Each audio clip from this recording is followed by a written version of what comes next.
So someone had a question, can a person actually increase their metabolism? Okay, let's talk about that.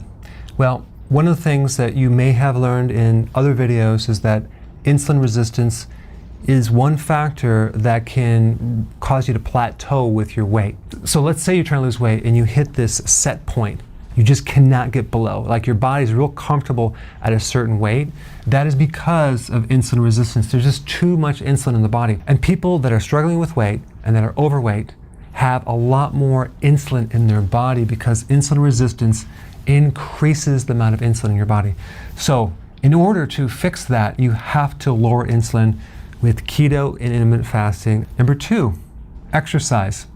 Now, out of all the parts of exercise, you have duration, how long you exercise, you have the intensity of the exercise, you have the frequency of how often you exercise, you have the recovery of how long you recover after exercise. You have all these variables. Out of all of them, it's the intensity that is the most important factor in raising your metabolism. So then we have exercise, okay?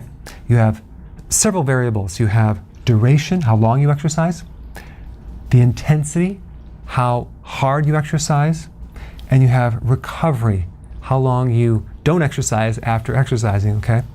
Out of all 3 of these variables, the intensity is the most important in stimulating your metabolism, okay? It also stimulates growth hormone, which is the main fat-burning hormone, and other hormones too, like adrenaline and also glucagon, okay? That's the fat-burning hormone. The key is doing a full body workout where you're involving a lot of muscle groups and doing it at a high intensity level, but doing it a shorter duration because we want the duration short and we want the recovery longer. So high intensity, short duration, long recovery, okay? So let's say you're gonna work out for 40 minutes.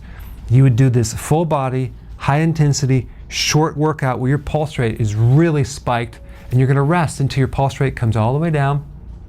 Do it again for 40 minutes. That would be the ideal scene, but of course work into it and probably use a personal trainer. But this is what you need to know. It's the intensity that will trigger and increase your metabolism and your mitochondria, which is the little energy factories in the cell. Number 3, you probably destroyed your metabolism from doing a low-calorie diet, which is really a low-nutrient diet. So to fix it, you need to nourish the body. So consume nutrient-dense foods, okay? So that's a given. You just can't heal the body with low nutrients. It's just impossible. Number 4, enhance the thyroid function. So you may need to add sea kelp, which has the iodine and other trace minerals. Selenium is really, really good with Hashimoto's. But mainly make sure your gallbladder's working and the liver.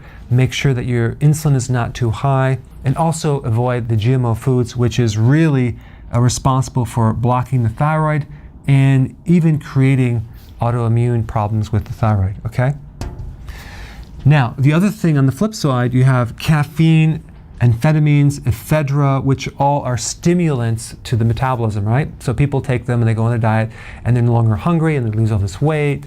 But the problem, it comes with a package.